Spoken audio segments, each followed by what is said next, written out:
Doctor Jawad साहब, आप Punjab university में फ़लसफ़ा के डिपार्टमेंट के हेड हैं।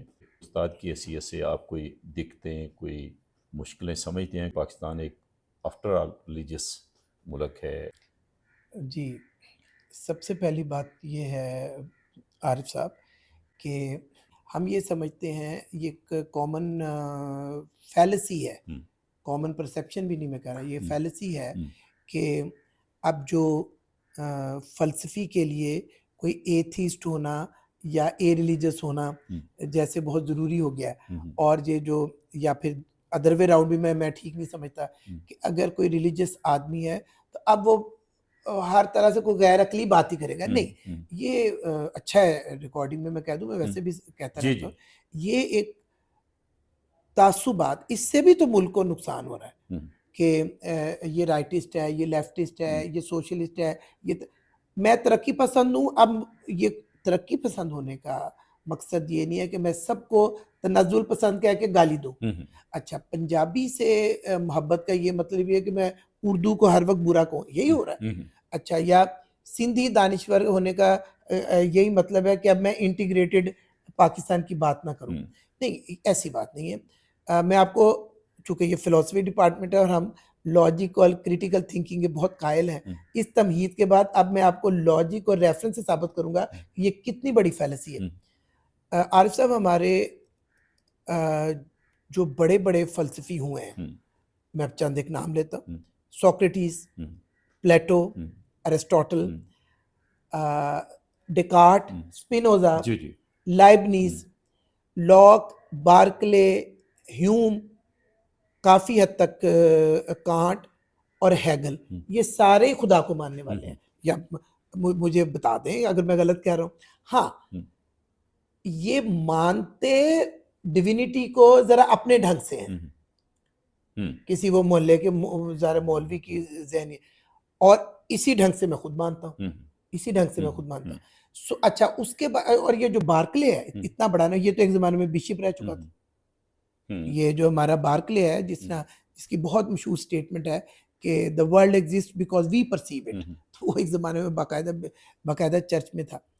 तो दाहरिया फ़लसफ़ी भी हुए हैं और उनकी तादाद अब भी ख़ासी कम है। हुँ, जैसे नीच्शा है, जिसको हम गलत प्रोनंसिएशन हुँ, में नीत्शे कहते हुँ, हैं। नीच्शा है, सार्टर है, हुँ, हाइडेगर है, हुँ, या फिर मार्क्स, हुँ, और जो कहना चाहिए कि मार्क्सिस्ट, जो हुँ, उसके बाद जो फ्रैंकफर्ट स्कूल वगैरह है। हुँ।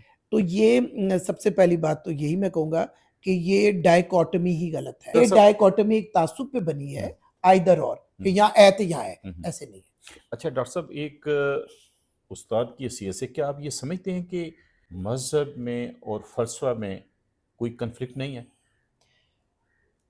मैं नहीं समझता कि मज़हब और फ़लसफ़े में कॉन्फ्लिक्ट है। हुँ, कॉन्फ्लिक्ट पढ़े-लिखे होने में और जाहिल में होने में है। हुँ, कॉन्फ्लिक्ट ऑपोज़िट राय को बर्दाश्त करने हुँ, या फ़ौरन झगड़ा करने में है। हुँ, हुँ, मिसाल देता हुँ, हूँ, हुँ, जावेद अहमद गामिदी साहब हैं, हुँ, माशाल्लाह वो पूरी दुनिया में हाँ, जाने जाते हैं, तो आप, और उनकी बहुत सारी चीज़ें इंटरनेट पे मौजूद। हाँ, लोग उनके पास जाते हैं, हर तरह का क्वेश्चन करते हैं, हुँ, हर तरह का एतराज़ करते हैं, हाँ, मगर वो गुड गुड इंटेंशन में, हाँ, मुख्तलिफ उसकी। अच्छा, उन पे वो गए मदरसे के लोग, तो क्या-क्या नहीं उन्होंने हाँ, उन पे ज़रा बात भी कई जगह हुँ, पे तो लग रहा था कि हुँ। बहुत ही बदतहज़ीबी से कर रहे हैं। सो वो सब बहुत टॉलरेंट तो रहे गांधी साहब को और यहाँ से उन्हों निकल के जाना पड़ा, पाकिस्तान को छोड़ना पड़ा हाँ। और ये भी हाँ, तारीख। ये दुरुस्त बात है, ये दुरुस्त बात है, और ये बहुत अफ़सोसनाक बात है कि उनको उनके लिए हालात ऐसे कर दिए गए, ये बिल्कुल ठीक कह रहे हैं हम, उनके लिए हालात ऐसे कर दिए गए कि वो पहले मलेशिया गए, हुँ, और वहाँ से फिर वो अब अमेरिका में हैं, जी। और वो नशरियात भी तो अब तो खैर मसला नहीं, वो वहाँ से ही वो सारी वो कर रहे हैं, और कभी-कभार आते हैं पाकिस्तान।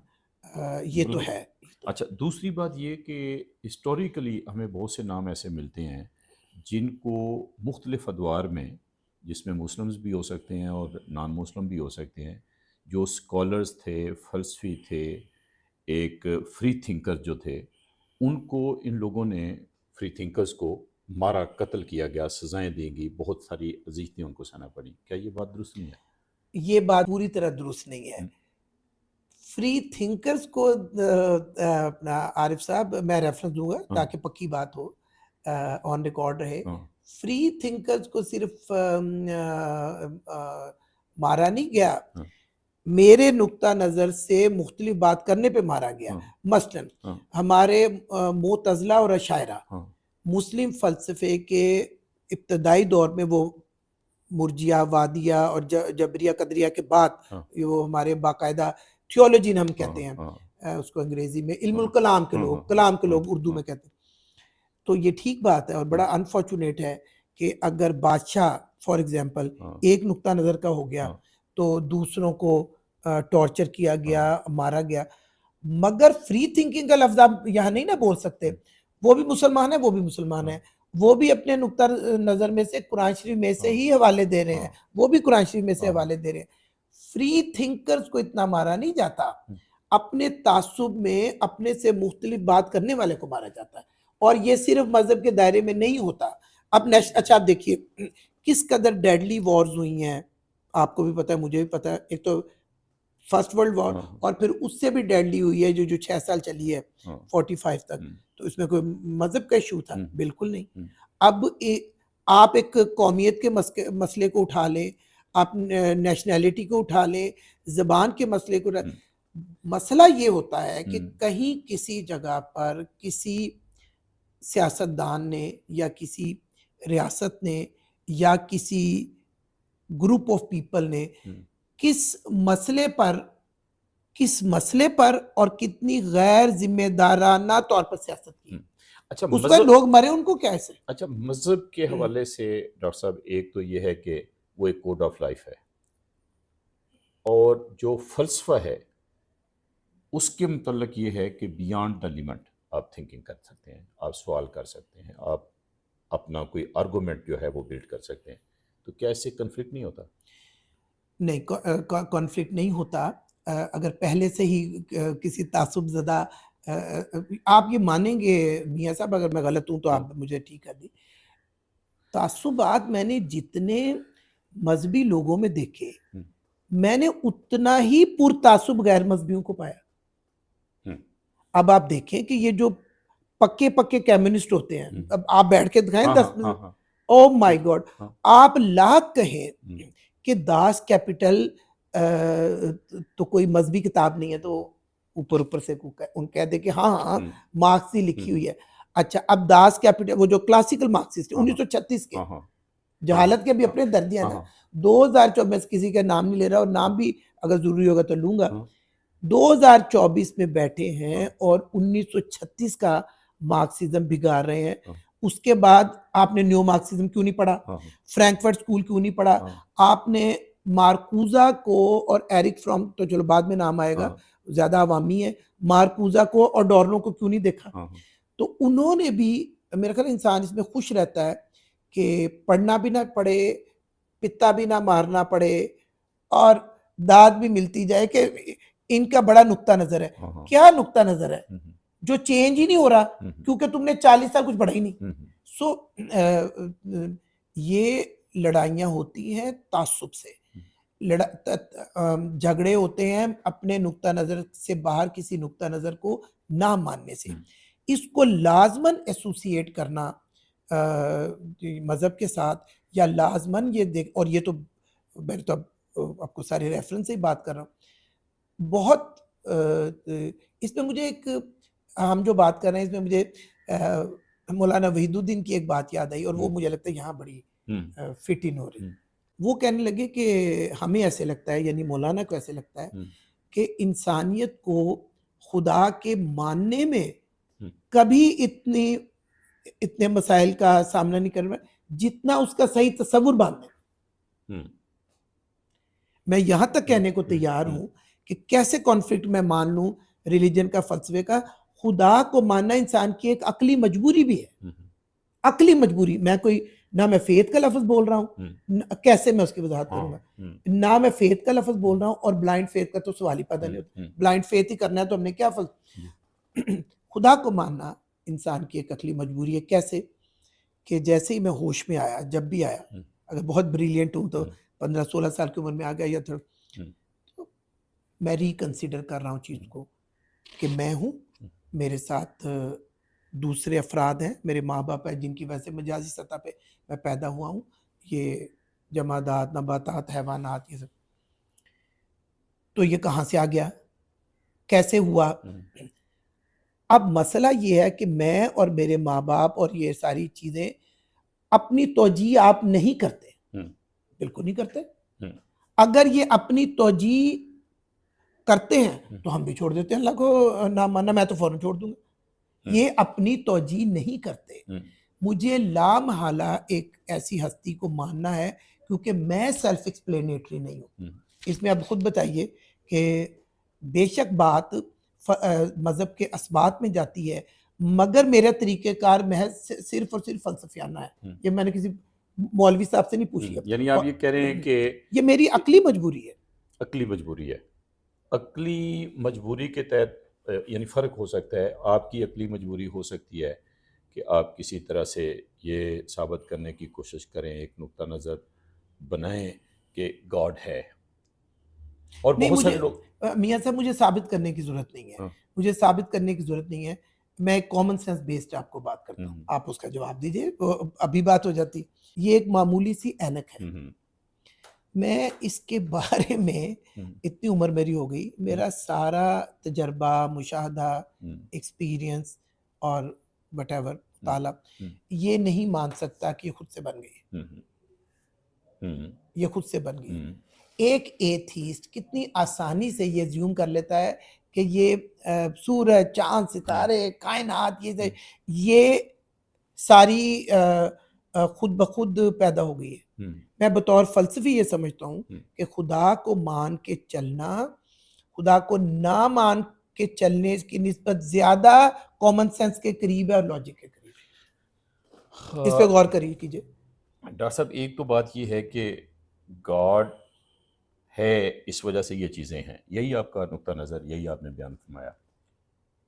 तो इस हवाले से जो एथीस्ट हैं वो तो उनका नुक्ता नज़र बड़ा सिंपल, जिस तरह से आपने बयान किया, उनका ये है कि फिर गॉड जो है, जो इतना बड़ा गॉड है, जो जिसको हम क्रिएटर समझते हैं, तो उसको किसने बनाया? एक तो नहीं, सुन लीजिए, ये सवाल ही गलत है। ये फ़लसफ़ियाना सतह पे ये सवाल गलत है। सवाल ये नहीं होना चाहिए कि हर चीज़ को लाज़मन किसी ने बनाना है, मैं ये नहीं कह रहा। जो चीज़ अपनी तौजीह खुद नहीं कर पा रही, अपनी सेल्फ एक्सप्लेनेटरी नहीं है, उसको उसके पीछे जाना पड़ेगा। आप मैंने और आपने अल्लाह ताला को कब देखा है? पता है मेरा मसला क्या है? ये दाहरियों का, मैं खुलूस से, मेरे कई दोस्त दाहरी हैं, हम तो मौलवी नहीं है कि उन पे कोई फायर खोल दें। दाहरियों का मसला ये है कि थोड़ा-सा अपनी हदूद से निकल के बात करते हैं। मेरी एग्जिस्टेंशियल पोज़ीशन ये है कि मैं हूँ, मेरे साथ ये कायनात है, इंटरसब्जेक्टिव यानी दूसरे लोग हैं, और मैंने इनके साथ कोई मुआमला करना है। खुदा के पास जाएँगे तो पूछ लेंगे। अभी इतना आप क्यों वो जा रहे हैं? अभी मैं मुआमला करने में, और मैं समझता हूँ कि मुआमला करने में वो आगाज़ वो शाह हुसैन का बिल्कुल ठीक है कि मैं ना ही सब तू। हाँ, इस यूनिवर्सिटी के अंदर बैठे हुए और इस मुल्क के अंदर रहते हुए मेरे ख्याल से कोई आदमी ये क्लेम करने का रिस्क नहीं ले सकता कि गॉड है या नहीं है, वो खुल के बात नहीं कर सकता। ये बात तो मेरा ख्याल है आप भी जानते हैं। मैं इसको रिस्पॉन्ड करूँ? जी। अच्छा, ये अब आपने एक मुझ पे शक कर दिया, अब मैं इसे डिनाई करूँगा। मैं किसी मसलहत के तहत ये नहीं कर रहा। मेरा ख़्याल है कि मैं भी शायद एथीस्ट तो नहीं, मगर शायद मैं भी इरिलीजियस होता अगर मेरी बहुत अर्ली एज में मेरा इंटरेक्शन गामदी साहब से ना होता। मैं बतौर फ़लसफ़ी उनके पास, उस वक़्त बिल्कुल मशहूर नहीं थे, अब आज उनको दुनिया जानती है। जी, जी। तो मैं उनके पास जाता था बतौर फ़लसफ़े का तालिब इल्म, फ़लसफ़ी का, और उनसे क्वेश्चन करता था, जो लॉजिक से, क्रिटिकल थिंकिंग से। तो देन आई स्टार्टेड रियलाइजिंग कि नहीं ये इतना आसान मसला नहीं है कि आप 2 दिन बाद उठे तो आपने कह दिया खुदा नहीं है, चौथे दिन बाद कह दिया नो, नो, नो। जिस तरह मैंने बहुत गैर ज़िम्मेदार बहुत सारे मार्क्सिस्टों को पाया है, वैसे मैंने बहुत सारे मज़हबी लोगों को ही ऐसे पाया है। मैं उनको भी बिल्कुल सपोर्ट नहीं करता, ख़ास तौर पर जो जिस मज़हब में आप पैदा नहीं हुए। ये मौलवी करते हैं, पढ़ा लिखा बंदा नहीं करता। उसको पॉइंट आउट नहीं करना चाहिए, गैर ज़रूरी उसमें कमेंट नहीं करना चाहिए, दिल शिकनी की बातें नहीं करनी चाहिए। वो चाहे हिंदू धर्म है, चाहे बुद्धिस्ट है, चाहे जैनी है, चाहे आप ईसाई हैं या कुछ है। और ख़ास तौर पर जब आपका एक पूरा इल्म है कंपैरेटिव रिलीजन, उसमें आपको पता नहीं तो उसमें कोई राय नहीं देनी चाहिए। ये भी आलिम दीन चाहे ना करते हो मगर मौलवी बहुत करते अच्छा, इस मौजू पे हम बात करेंगे, बड़ा अहम मौजू है, अगरचे बहुत सेंसिटिव भी है। मैं आपसे भी यही तवक्को करूँगा कि हम कुछ ये सोसाइटी को देखते हुए ही बात करेंगे। लेकिन एक मैं बहरहाल सोसाइटी को देखते हुए बात नहीं कर रहा, मगर इत्तेफ़ाक ऐसा है कि मेरी बात एंटी सोसाइटी नहीं है। हाँ। देखें ना, अब ये 2 बातें मुख्तलिफ हैं। एक है कंस्पायरेसी थ्योरी कि या मसलहत से हाँ, कोई हाँ, हाँ, आरिफ साहब आ हाँ, भी गए हैं, कैमरा भी ऑन कर लिया और सोच रहे हैं कि जी ये अपनी खाल बचाने के लिए। नहीं, मैं तो ऐसा कुछ नहीं कर रहा, आप वो रिकॉर्ड करके सुन लें। हाँ, इत्तेफ़ाक ऐसा है, ये हुस्न इत्तेफ़ाक है कि सोसाइटी अगर कहती है कि खुदा को मानो तो मैं मानता हूँ, ये इत्तेफ़ाक है हाँ, मेरे हाँ, नज़र। ठीक है, ये मैं ठीक है। जानबूझ के नहीं कि ठीक है। अच्छा। और अगर सोसाइटी बहुत करप्ट और गुनाहगार होने के बावजूद अ अ अ अ, खुदा के रसूल से मोहब्बत रखती है तो मैं भी रखता हूँ। ठीक है। मैं तो वो गालिब के पास हूँ कि आखिर गुनाहगार हूँ, काफ़िर नहीं हूँ।